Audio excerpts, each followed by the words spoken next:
সে দেখছে একটু কাজ করলেই হাঁপিয়ে যাচ্ছে। তানিয়া বলে উঠল, বাবা, আমার খুব কষ্ট হচ্ছে, আমি বসলে উঠতে পারছি না, একটুখানি হাঁটলেই হাঁপিয়ে যাচ্ছি, তুমি আমায় ডাক্তারের কাছে নিয়ে চলো। আচ্ছা ঠিক আছে, বিকেলে নিয়ে যাব। বিকেলে রাঘব, রিমা তানিয়াকে নিয়ে ডাক্তারের কাছে গেল। ডাক্তার তানিয়াকে দেখে বলল,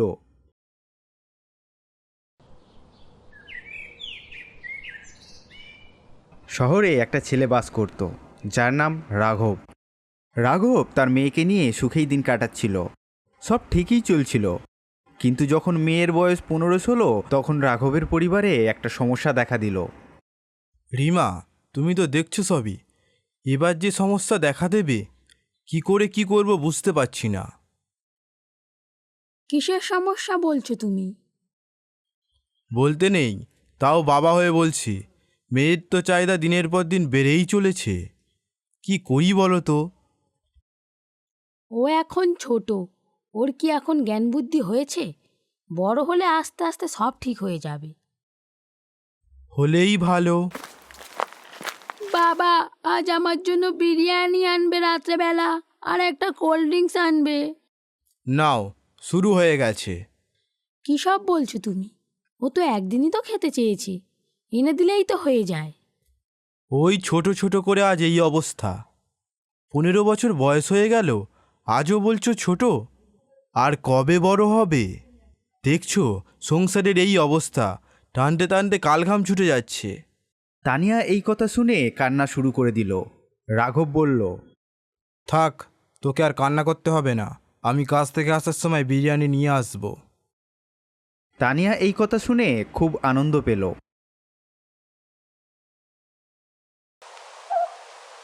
রাতের বেলায় রাঘব 3 জনের জন্য 3 প্লেট বিরিয়ানি নিয়ে আসলো। কিন্তু তানিয়া বিরিয়ানি দেখেই কীরকম হিংস্রভাবে বাবার হাত থেকে বিরিয়ানিটা নিয়ে ঘরে গিয়ে খেয়ে ফেলল।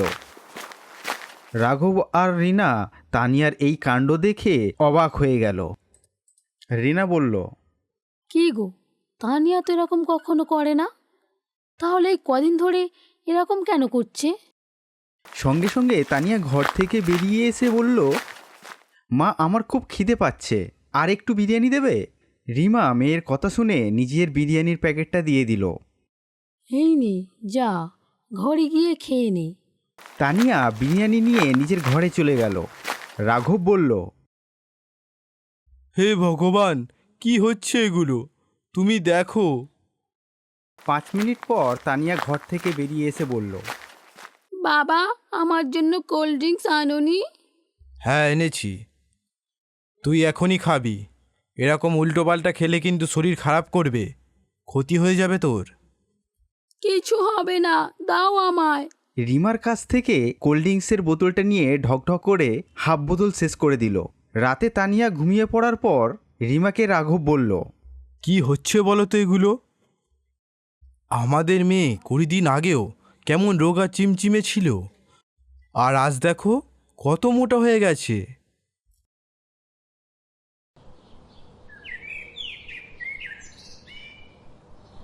ফাস্টফুড আর অয়েলি ফুড খাওয়ার জন্য এই রকম অবস্থা হচ্ছে। ওকে বাইরের খাবার একদম দেবে না, বাড়িতেই কিছু একটা বানিয়ে দেবে কাল থেকে ওকে।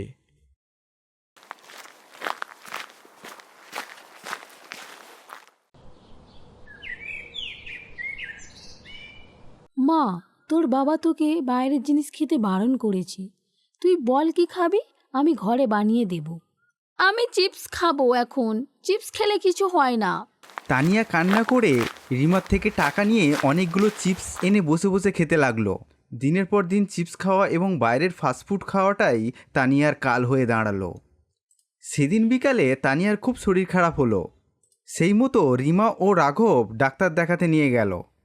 ডাক্তার বলল, তুমি কি বাইরের ফাস্টফুড খাও?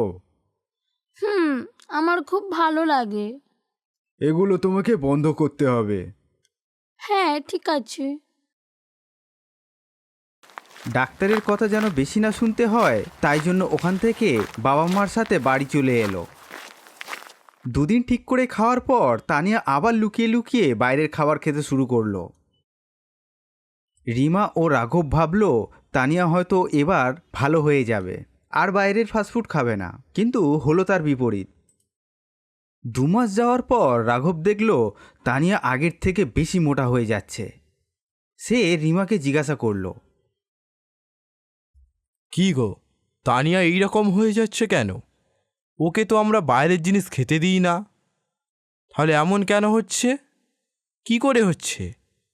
তুমি কি ওকে আবার চিপস কিনে দিয়েছো লুকিয়ে লুকিয়ে? না না, কি বলছো? আমি কেন আমার মেয়ের ক্ষতি চাইবো? কিছুদিন কেটে যাওয়ার পর তানিয়া নিজেই বুঝতে পারল তাকে সবাই মোটা বলে ডাকছে, তাতেও তার কোনো অসুবিধা হয় না। কিন্তু এই কদিন ধরে দেখছে তার হাঁটতে চলতে একটু কষ্ট হচ্ছে। একবার কোথাও বসলে উঠতে পারছে না। সেদিন ওর মা একটু ঝাঁট দিতে বলেছে। সে দেখছে একটু কাজ করলেই হাঁপিয়ে যাচ্ছে। তানিয়া বলে উঠল, বাবা, আমার খুব কষ্ট হচ্ছে, আমি বসলে উঠতে পারছি না, একটুখানি হাঁটলেই হাঁপিয়ে যাচ্ছি, তুমি আমায় ডাক্তারের কাছে নিয়ে চলো। আচ্ছা ঠিক আছে, বিকেলে নিয়ে যাব।